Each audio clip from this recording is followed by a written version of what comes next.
Hey Cavalier Nation, Executive Director Monty Mast here. I hope everyone has had a safe and happy holiday.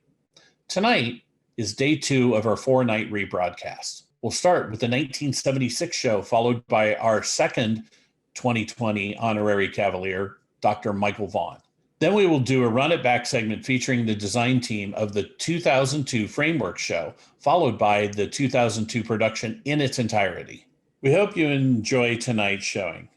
And stay tuned later in the week as we do have a significant announcement to make. Our return to the field in 2021 would not be possible without the support of our friends, fans, and alumni. I want to thank each and every one of you who donated to the Back on Track campaign at the beginning of the month.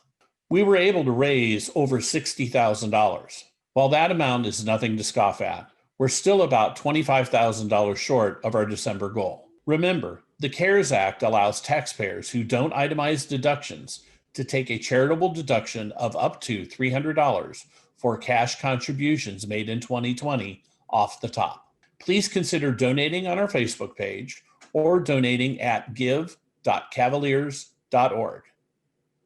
Thank you again for your generous support of our organization. Thank you again, and now on to night 2 of our Back on Track telethon.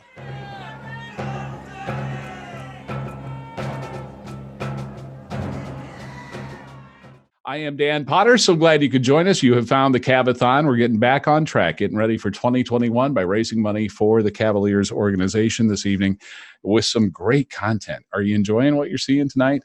I hope so. And I hope you open up your wallets and give tonight. Go to give.cavaliers.org. Coming up in this second hour. And we're a little bit behind because of some technical difficulties. Hopefully things will go smoothly the rest of the evening. But consequently, we've still got great content ahead. We're going to see the entire 1976 show coming up in just a little bit. And then we'll make another doctor, an honorary Cavalier, this time Dr. Michael Vaughn. And then the rest of the hour is largely going to be about the 2002 Frameworks show.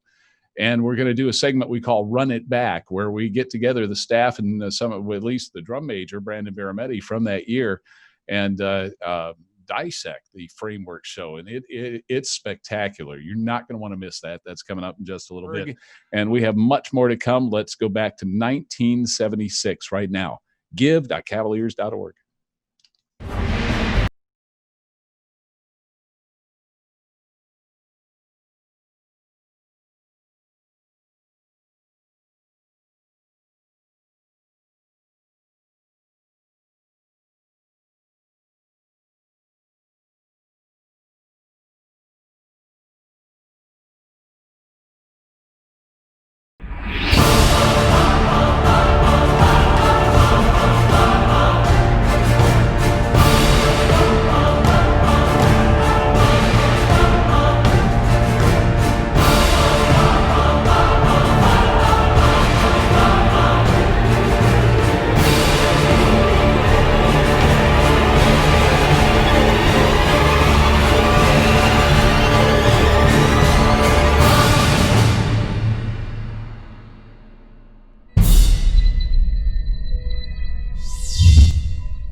Tonight's second recipient of our Honorary Cavalier Award will be a very popular choice for our members and those of our organization who spend time on tour with the Cavaliers during the summer. I'll read from the inscription on the plaque. In appreciation for your many years of service and commitment to the Cavaliers organization and its principles, for your many years as a volunteer, leader, teammate, collaborator, and your dedication and sacrifice, for the contributions to the growth of the CPI Road team, for being a valued part of the administrative team, and as the tour manager and the corps director of the Cavaliers Drum and Bugle Corps, for your passion to the mission, history, and traditions of the Cavaliers, and keeping our priorities on developing the leadership qualities of our most important assets, our members. For these outstanding contributions, we honor you with the title Honorary Cavalier.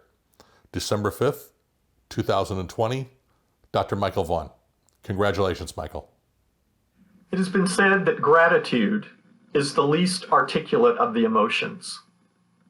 While I hope my remarks are not inarticulate, I do recognize that it is extremely difficult, if not impossible, to fully express our gratitude, particularly upon receiving an honor such as this. If I could demonstrate how much this means to me, the words thank you would pale and diminish the enormity of the gratitude that I owe. When I think of others who have received the honorary Cavalier honor before me, individuals whose contributions helped to establish and maintain this organization throughout its storied history, I am humbled to now be among their number. It is a tremendous honor that I accept with a great deal of humility. My journey with the Cavaliers began over 10 years ago at the behest of my dear friend, our former corps director, Mark Ackerson. Mark almost insisted that I volunteer with the drum corps. I finally agreed to do so and signed up for 2 weeks during the summer tour. I met the drum corps on a stormy night in Minneapolis, and within a few short hours, I felt I had made a terrible mistake. I was cold, I was soaking wet, I didn't know anyone, I felt very much outside of my element. I simply wanted in that moment to go home. I wanted to leave. But I had committed to 2 weeks, and I was determined to honor that commitment. When those 2 weeks came to an end, I no longer wanted to leave. I wanted to stay. Something had happened in the course of those 12 days that had completely changed my mind. At the time, I don't think I was able to articulate what it was. But now, many years later, having been intimately involved with this drum corps, I am able to identify that what I felt then was the very essence of what the Cavaliers is all about. It is, in fact, our mission, and that is to transform lives. We transform young men into responsible citizens, into leaders, into better people. And although I didn't identify that specific set of values at the time, they were present. And they're still present today. The very values that Don Warren established so many years ago when he founded the Cavaliers are still very much at the forefront of everything that we do. And it's those set of values that have continually led me back to the Cavaliers.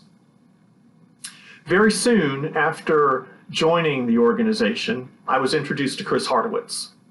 And Chris jokingly said to me, You know, now that you're here, you can never leave. And he was right. On two levels. Firstly, once we find someone who's willing to volunteer with the organization, who's willing to give of their time, we never let them go. But Chris's statement was also somewhat prophetic, at least for me. I didn't want to leave. Once you're here, you can never leave. It's almost impossible to tear yourself away from this phenomenal organization. My journey with the Cavaliers has taken many different turns. I initially volunteered to sell t-shirts, and I sold t-shirts beside Mr. and Mrs. Bill Wiggins and Gail Horst, all three of whom are honorary Cavaliers themselves. After several years, I became tour director and personnel manager.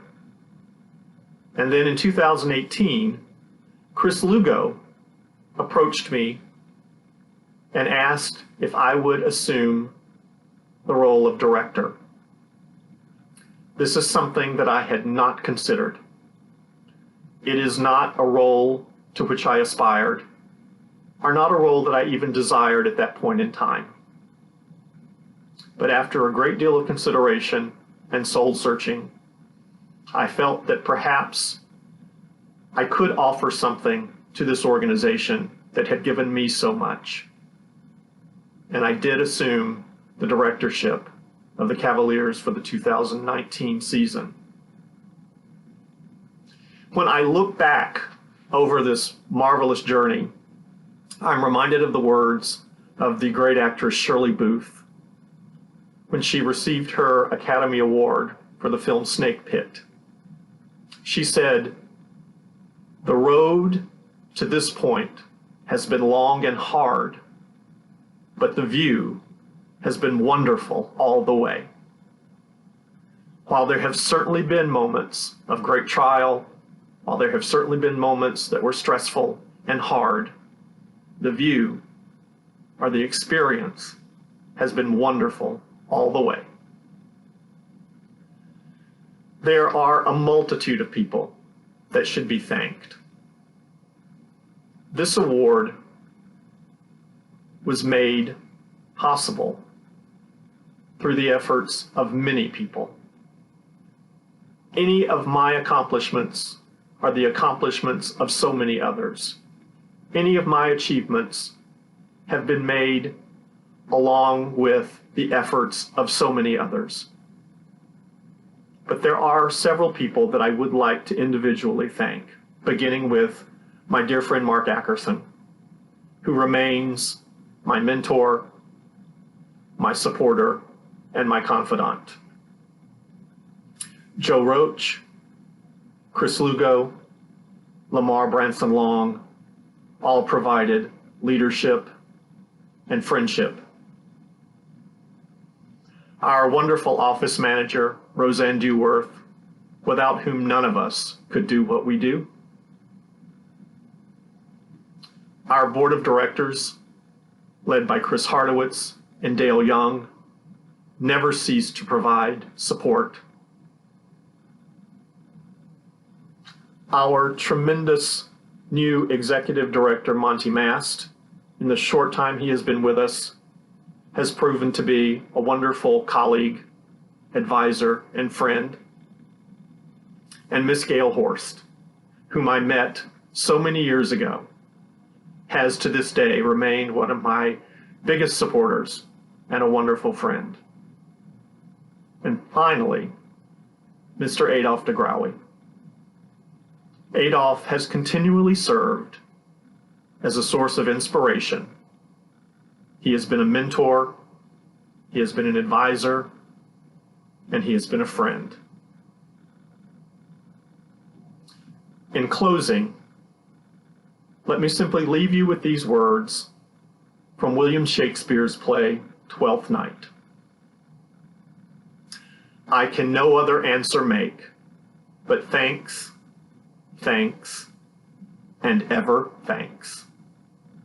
Thank you all from the bottom of my heart. Wow. Thank you, Michael Vaughn, for a heartfelt acceptance, and congratulations on becoming an honorary Cavalier. Good evening. If you've just joined us here in the last few minutes, congratulations. You found the Cav-A-Thon. I'm Dan Potter. I am in my office in Tulsa, Oklahoma. Proud to be your host for this this webathon to get the Cavaliers back on track and ready for 2021. All right, I mentioned earlier this evening that a lot of this hour is going to involve the 2002 Frameworks show, and we're coming at it from a couple of different angles. First of all, Mike McIntosh and his crew examined the percussion book for the PASIC presentation that they did in November, and we're going to look at that first, and then our Run It Back segment.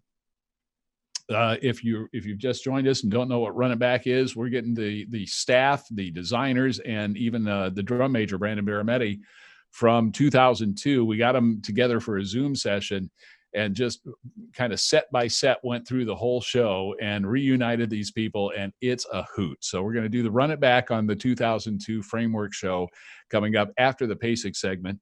I believe, let me scroll down here. Yeah, I'm going to come back and talk to you a little bit after that Run It Back segment, try to squeeze a little more money out of you, and then we will watch the entire 2002 Framework show. Remember, that was the highest scoring show in DCI history up until that point. So kids, you're going to want to see this 2002 Frameworks in its entirety coming up right after we kind of dissect it first, beginning with the PASIC presentation. So 2002 from all sorts of different angles, beginning with the drum book and Mike McIntosh and everybody in the Cavies drum line. Enjoy this. Hello everyone and welcome. This is Brett Kuhn. I'm here to give you a quick talk down on the next excerpt we'll be playing for you, which is the Fight Club section of the 2002 Framework show. First of all, I want to thank Eric Johnson and Richard Saucedo, who collaborated on this musical moment for the show. This particular moment was really based or had emphasis in rhythm, starting with the very simple quarter notes. If you listen to the entire movement sometime on YouTube or on your DVDs or whatever you have access to, you hear that quarter note in the clave, and then there's two fundamental rhythms we kind of thread throughout that the audience really could hold on to or attach to. One of those is the rhythm and melody from Green Acres, which is an old school show that many at that time still knew, or if they were younger members of the audience, would hear about and then go find it on late night TV. And then A Shave and a Haircut, 2 Bits was the other rhythm. So those two rhythms that you hear a lot are the threads that go throughout. When we created this movement, we wanted to use some unique textures and timbres on the field, or try some new things. One was the actual counting of rhythm as the Fight Club is building and you hear the groove and texture underneath. Because at that point in the movement, we'd already pretty much displayed the technical aspects we wanted to display. We'd already played in a lot of odd time and really emphasized different rhythmic changes, 5-lets to 16ths to triplets, etc. And I think it was the culmination of that movement, this particular section. And it was really about the movie, what Michael Gaines and Andy Toth did right here to develop this amazing synergy with the drum corps that was so memorable for everyone. One of our other goals was the fact that we used Green Acres and A Shave and a Haircut, 2 Bits, was by the end of the year, I just wanted the audience to clap those rhythms with us. I wanted them to be in the show, to feel like they were a part of the show. There's no greater feeling when you guys get to interact with the performers, and I think that's one of the things that really sold it. And I think when you watch the video from back then and you see the audience stand up at the end and just, it's this amazing applause, I think it was really for them and for us, which was such a cool moment. So the synergy was awesome.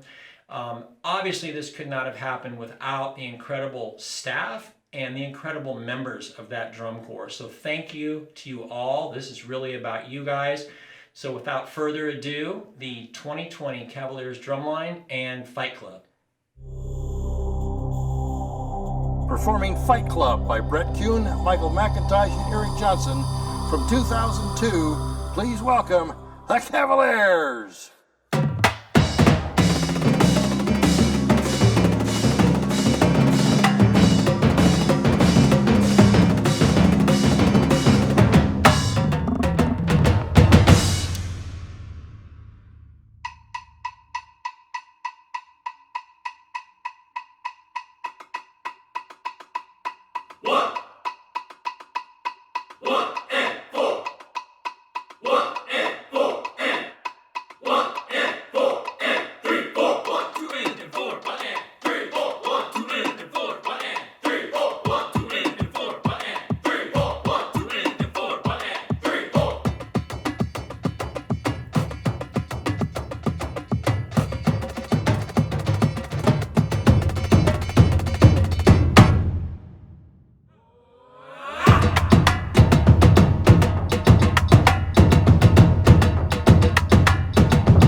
The late pen of pageantry, Michael Boo.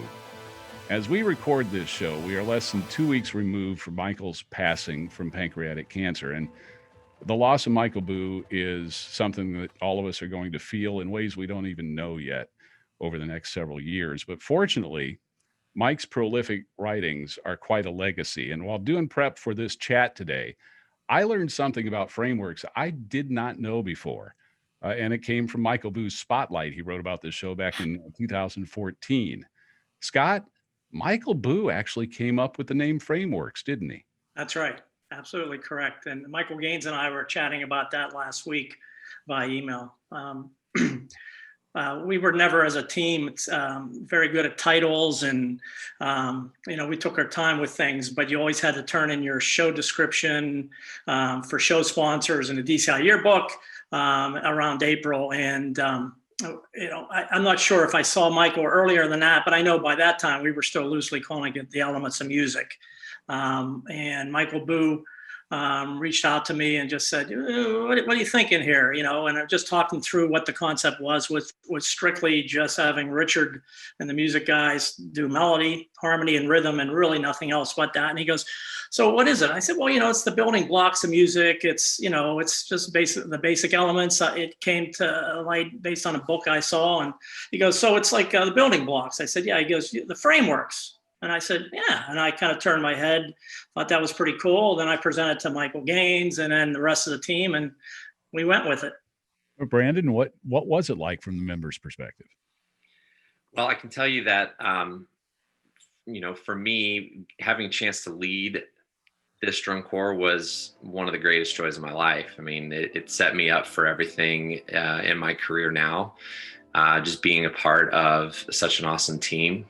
And here, as Scott said, as a member of this corps and looking at this screen and looking at all of these amazing educators that, impacted me, and I still interact with many of them quite regularly in my profession, which is just mind blowing. And it's really, really cool. Now, right? I'm the band director at Centerville High School in Ohio. I have one more overall topic of discussion before we break this thing down. One of the unique aspects of the Cavaliers brand that year, and really the years prior, the immediate years that we've been talking about, was the symphonic sound of the brass that achieved so much edge of your seat effect without super high volume impacts throughout much of the show. That sound was crafted by then brass co-caption head David Bertman, the associate professor of music and band director at the University of Houston, and co-caption head Mark McGahey, who I believe still at Keller High School in Texas. Unfortunately, neither of them are with us for this panel, but I do want to take a moment to talk about that brass sound, the control of it, the symphonic nature of it, how it was crafted, how it was received by judges and fans. Drew Shanefield, do you want to take that first? Of course. It's great to see everybody. What David and Mark and the staff brought in was they put a premium on characteristic tone. Music can be made by instruments, or at this point, this is, excuse me, the Corps' second year on the B flat horns. So they had a dry run of it, or the first run of it in 2001. And the premium, though, is put on characteristic sonority. What is the right sound? And will you ever play with the wrong sound? The answer is no. And I think what David and Mark would say, one of the first things you have to do is when you play is you have to listen, and you have to have your ears turned on. You have to be listening to everything in terms of characteristic sound and color. And in order to do that, sometimes the first byproduct of that, Dan, is you have to play maybe a little bit softer so you can hear everybody. And then if it's in tune, and if it's in tone, and if it's in color, it should speak for itself. And those guys will tell you there were tuners on tour, but those little Korg tuners never left the backpacks. Everything was done by ear. Everything was done by ear. And if it couldn't be done by ear, it was taught to be done by ear. And I remember, and I don't want to speak for Richard, but we would sometimes, and speak for Scott, sometimes we would be like, come on, let's go. Release the hounds. Come on, let's go. And they would say, no, man, there's a process. Just trust the process. And there would be, and man, we would have some spirited conversations, and I learned a ton. And I like to think that we all had a really healthy exchange of ideas. But you are right, though. That was the hallmark and the sonic kind of thumbprint on that brass sound for sure. Richard, do you remember a pressure to turn it up maybe to at least 8.5, 9.5?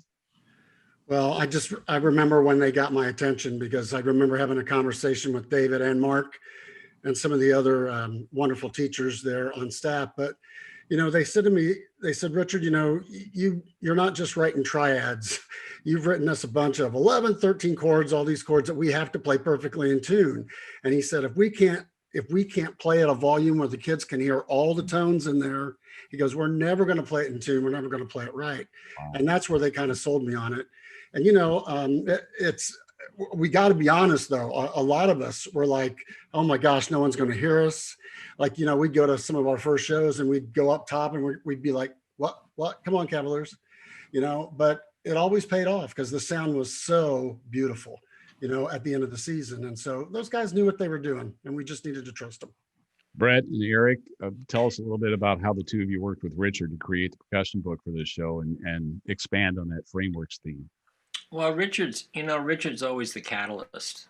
And I think the beautiful thing about what Richard did was, I was thinking about this today, before the Zoom. And if you've ever listened to the soundtrack to A River Runs Through It, there's like an 8-count motivic thread. And it's like orchestrated like 30 different ways throughout the movie. But as a listener and a viewer, it becomes a character. And I think what Richard did was he took this melody, this simple 4-count, 8-count motif, and the audience got to recognize it throughout 11 minutes of show. Well, I always had a great experience writing with Richard because he basically set me up for success. It was really hard to mess it up based on the what he did in his score. He utilized the front ensemble as kind of a woodwind section. And so he would sketch things out, and he gave me freedom and the liberty to do with it what I wanted. I could use it, I could embellish it, I could not use it. He didn't care. But what it did is it contributed to the overall musical picture. And so therefore, nothing in the front ensemble was ever something you just had to manufacture so the members had something to do. It always had musical purpose in every facet of the show. So it was always just a great experience, writing with Richard. We are going to violate the first rule about Fight Club in just a moment, but before we get to that discussion, let's talk about the build into this percussion feature, which, number one, third movement's largely a percussion feature. That's kind of unusual in and of itself. But something else that was unusual, it starts with the brass line actually being part of the percussion book, playing their valves, snapping them up and down, and counting at the same time. Brett Kuhn, you seem like the one we probably ought to start out with here on rhythm. Honestly, if I remember correctly, that was Drew. Ah. Drew said, Sure was. You know what? No one's ever counted on the field. It's about rhythm. We've got these valve sounds. Let's go play around. I'm going to go take the horn line. We're going to go mess around with some stuff. Then we'll meet you over in the stadium. Back when Brandon was even in the horn line, we would unscrew the valves just a little bit. And it kind of, if you're doing like an eighth note exercise, it would sound like tap dancing. When the valve goes down and when the valve goes up, it's like there's like a little bit of a clicking sound. And as a horn line, we would say, hey, you can hear that. Gang, can you hear that the fingers are in time? Yes or no, as you're playing this scale or what have you. And then, so then the idea was, and Scott really empowered this what if kind of approach for my job. Just start asking what if we did this? What if we did that? And what if we took our 64 or 72, however many horns there were back then, and just start clicking them in the stadium? And we're like, wow, that's really loud, kind of to Mike's point. And we kind of had this whole list of things that we wanted to sort of do in this rhythm movement. It wasn't even called Fight Club. It was just this thing we're going to do. We want to make this sound. We want to try that sound. We want to try that sound. And before I forget, I probably need to kick it over to Mike McIntosh, because we had, after the meeting at the hotel, I immediately called Mike, because Mike was like my confidant in these kind of ideas. Scott started empowering us, I think back in 1999, to start fixing things. Like, hey, could you just fix this? That's because I didn't know anything. That's right. Well, it was like, and then that turned into dop, dop, dop, dop, and then, and then it turned into the rock and roll section in Niagara Falls. It was just sort of like, hey, can you just fix this? So I remember calling Mac. So let me mute it and kick it over to Mike. Well, I was actually driving home to a Carmel rehearsal, because we would have that, Richard, you remember, we'd have those like June 7th, that first kind of marching band meet and greet.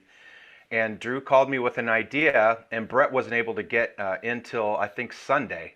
So he said, why don't you just sketch something, and then Brett can take it from there, so he's got something to work with.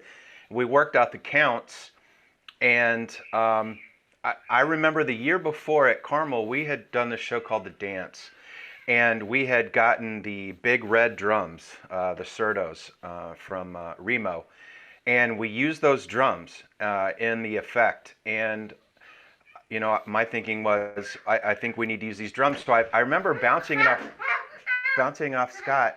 Hi. And sorry, I have both my daughters home with me today. I remember bouncing it off Scott, and Scott was like, okay, thank you. And let me throw it to Brett. The moral of the story is this. I said, Scott, if you want them to get out of their seats, you got to use the big red drums. And Scott was like, okay, let's try it. And I remember throwing all four of those Certos in my SUV, so, I mean, probably illegal. I had a drum here and a drum here, driving up to Chicago to bring the big red drums. And I think once we got everything kind of dialed in, the first time they just went through the idea, it was like, okay, yeah, like everything else, just very serendipitous. I think this is going to work. And I remember I was standing outside the stadium, and I heard him go, I heard him play the actual rhythm, jack, jagga, dak, dak, chung, chung. And then out of nowhere, ga-gunka, gunka, gunku. And I was like, that's different.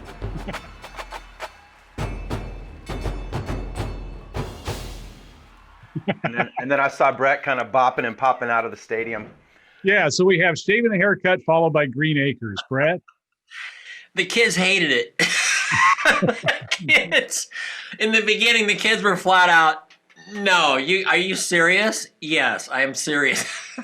And they were like, it was like, this is so underneath us, blah, blah, blah. And I'm like, guys, this is not about you. It's about the audience. So the goal was the audience was going to clap at the end of Shave and a Haircut 2 Bits, and no Green Acres, and sing along. And you know, when you watch them applaud at the end of the year, the kids were funny because they were like, oh my gosh, the audience reaction. Now, I hate to break it to them, but it was really about the color guard. It had nothing to do with them. But it's always the case, right? The Fight Club just had everybody like enamored, but they could clap along with it. Okay, visual guys, before we get to Fight Club, the build into Fight Club looks like a really simple move. It's just to follow the leader. It's a very fast follow the leader, but I know that if you're going to pull off a move like that and make it have effect, it's got to be hyper clean. And Sly, it was. I mean, it built the tension that exploded when the Fight Club itself started. And I do want to really honor the guys here, the members. This section, this section starts with horn players ultra exposed, going 4 for 5 while the gawk block starts, and they have to pop that into a box, and it never lets up from that moment until I believe the end of the show. Andrew, let's talk about Fight Club and the choreography that's going on there. Yeah, the build into it, as you were talking about, was had so much energy. But I think this was all taught in that school kind of near DeKalb, a little bit further away. That would be Sweet Hiawatha. That's it, yes. I do recall being there. So with anything, I just try to take the ingredients of what's given. We have the concept of frameworks, we have rhythm, and they're set in a frame. And I just wanted to look at, all right, well, what else could the frame be? How does this translate into choreography? And taking on all guys doing choreography, I try to bring as much as athleticism into it as possible. And I thought, okay, well, this also looks like a boxing ring to me. So what are the frameworks of anatomy or physique? And that's training. And that's where the sort of the idea of the gesture of the sparring came into account, is that's the framework of training for anything.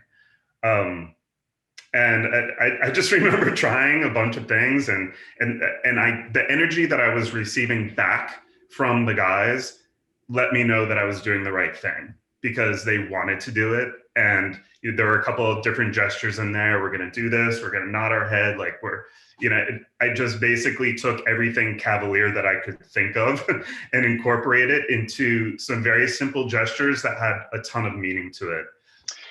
I'll just say that part of the brilliance of what Andy did is the fact that what I gave him for the horn players was a frame, and that's not a friendly set for choreography whatsoever. And the fact that he pulled that off, and not only pulled it off, but made it iconic, I think is a real tribute to just his creativity and innovation.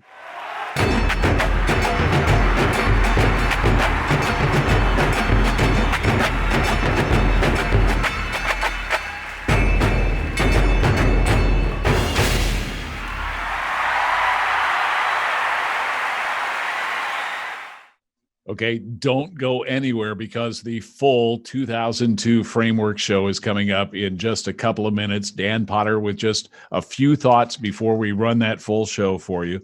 Number one, wasn't that Run It Back session fun? And that was only I think 17 minutes of an hour, 15 minutes, and we're posting the whole thing. We'll put it up on YouTube and we'll circulate it when it is. But you got to check out the whole Run It Back of the 2002 Framework show.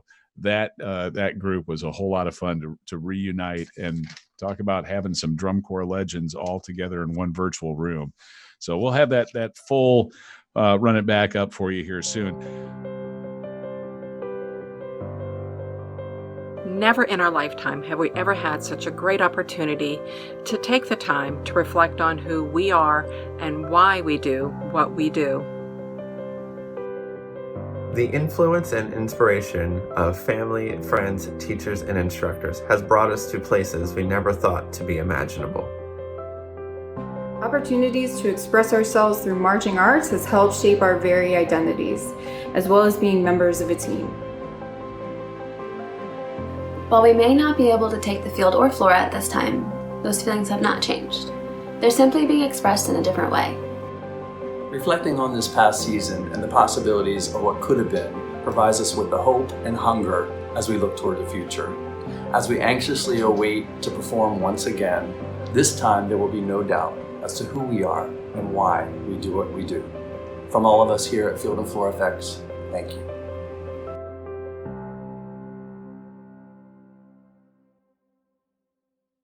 Ladies and gentlemen, the 2002 highest score at that point ever in DCI history, end of a three-peat Framework show.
The next award we'd like to give out tonight is the Adolph DeGrawi Legacy Award.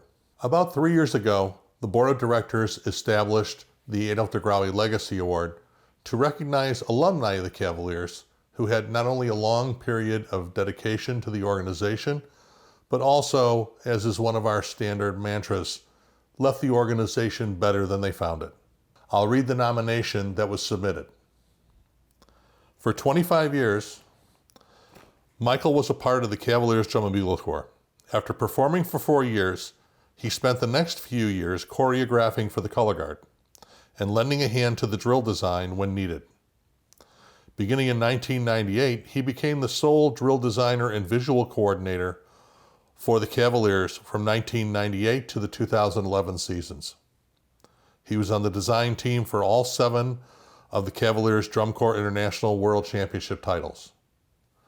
In his time with the Corps, he established the Cavaliers as a standard for the next evolution of visual design for not just DCI, but by extension for the entire marching arts activity.